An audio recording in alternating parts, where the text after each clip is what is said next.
All my Billy Clan members back, watching for the next fashion, tuning in from day to day, wondering what Billy done next. Fashion, money, stacks and stacks. Go get y'all, go y'all back. It's day 23, day 23, day 23, day 23.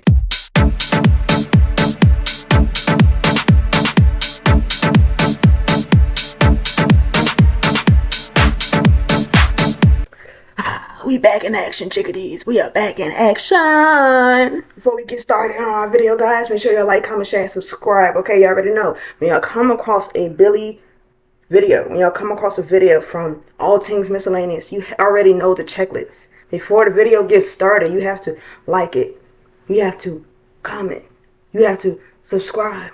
And you have to share it. Okay, chickadees? Okay, bam. Bam. We got some buttons. Okay, y'all probably like, Billy, where you get the buttons from?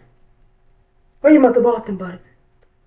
No, baby, like I said, this is a upcycling video. Okay, so we upcycled these buttons from a shirt. It was a long sleeve shirt, and I still have like the outline of it I'm about to show y'all. And we're gonna make it into a skirt, which I called a tuxedo skirt because it will resemble a button down. Okay, from the collar, from the rooter to the tutor. Okay, now of course, this shirt had basic garment pieces. They had the side seams, had the back, they had the shoulder seams, and they had the sleeves. So I went ahead and took that apart. It has the shoulder yoke, just in case I decide to do something with that. And then the body part, that's the back. This is the front, two panels. See? And it still has like the finished edge. I might go ahead and just keep that way. Okay, to really give it that shirt effect. Then they have the sleeve. We're going to try to make a waistband out of the sleeve. And add some more breadth to the skirt and another layer. Because you know it's like practically see-through since the fabric choice we chose. So we just got to do that. Or we could just be whimsy and wear some leggings underneath. It just depends. We just don't want what I was born with to be revealed. Okay. So this is the sleeve. You know, it's pretty wide. It was a gathered sleeve. It was like overly big. Yeah, and that's another reason why I really didn't like wearing it, because it was just like so big. I mean, so big. It was just super big. Like, and this is the collar. This collar is going to be the finishing touch to the waistline. And I'm going to add this to add like a different, just a different effect to it, you know, because it will be like this on the shirt, but like on the waistline it might just be that and just like fold it over. But it's still obvious that it's a collar. The shoulder seam where the armhole is still like intact, the shape. I'm going to go ahead and cut that on both sides.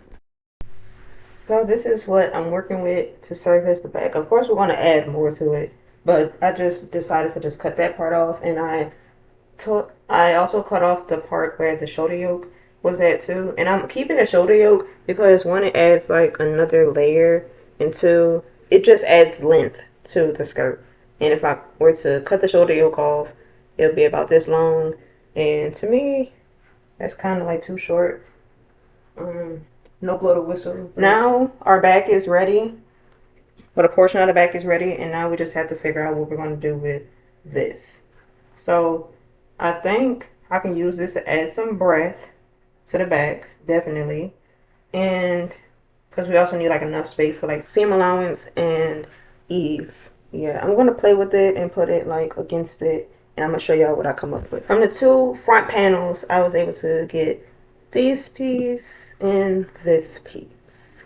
And I'm going to stitch those to the other part that I showed y'all in the front. That I showed y'all in the beginning. That was going to be the back.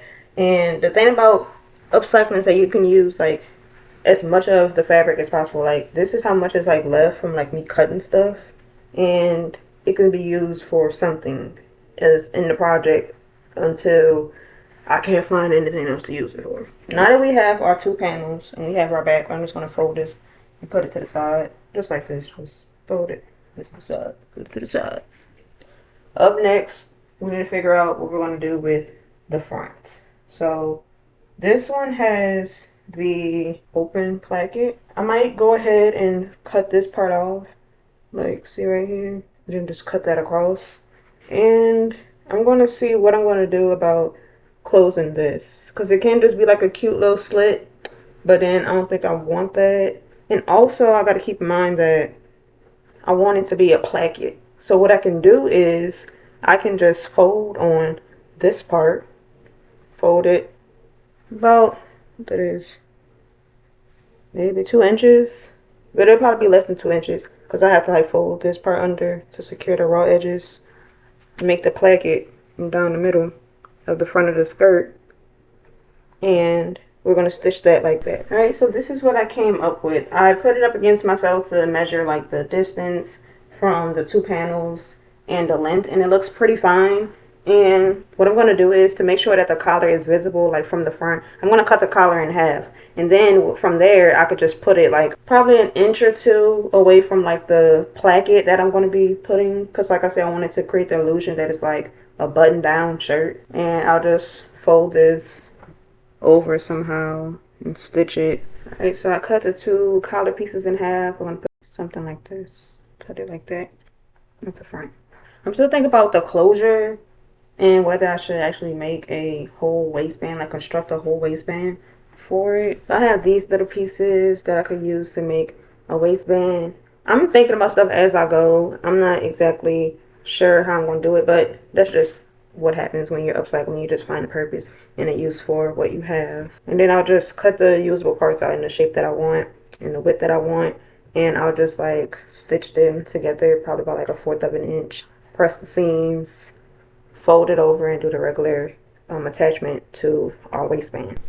So I've decided that for the waistband, once I attach the part that I want to attach to it after I've stitched all these little pieces together, I'm going to just create something kind of like a mechanism to just tie it in the front, and that'll kind of resemble a bow tie in a way. So I could still have like the whole ensemble of the tuxedo, you know? See, I'm coming up with ideas as I go. That's it. That's just how I go, you know? So next, just so we can start stitching, I'm going to make some straight stitches to combine. I love that we use like most of the shirt. The other piece, we're going to just see what we do with that. It's either we do something with it, we don't. It's not the end of the world. And I'm also going to just combine the panels for like the front and the back, and I'm going to come back to y'all. I finished stitching the main portions together, like the parts that needed to be combined. So here is the skirt front with the placket that I made, and here's the other side.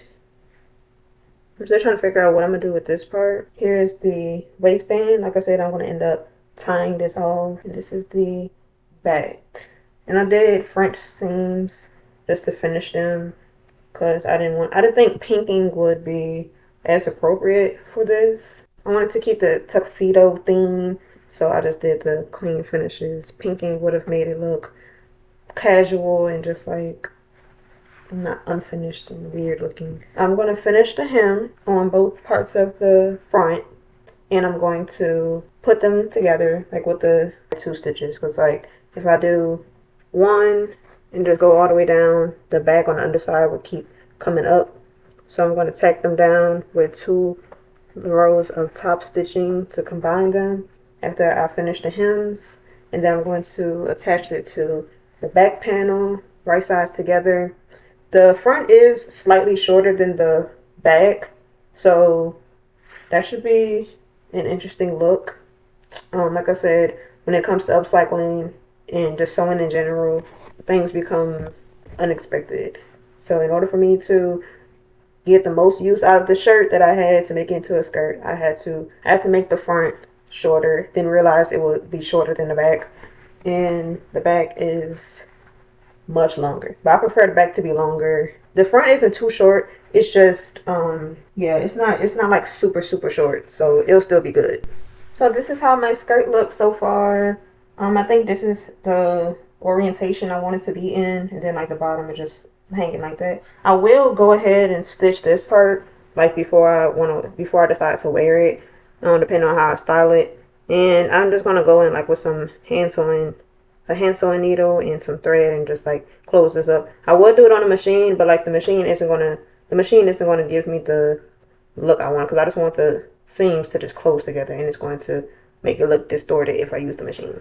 So that's what we're going to do. Next, I made my notches, my center back notch about right here, kind of tiny, but right here. And I also made it on my waistband. And I'm going to stitch at 1/4 of an inch, and then I'm going to fold it back over, stitch that, close that up, have the rest hanging, and we'll be done. So we're going to come back. This is how my finished skirt looks. I'll just have to go add the extra buttons and make other few changes. But this is how it looks. It's kind of like a high-low skirt. I think it came out pretty cute.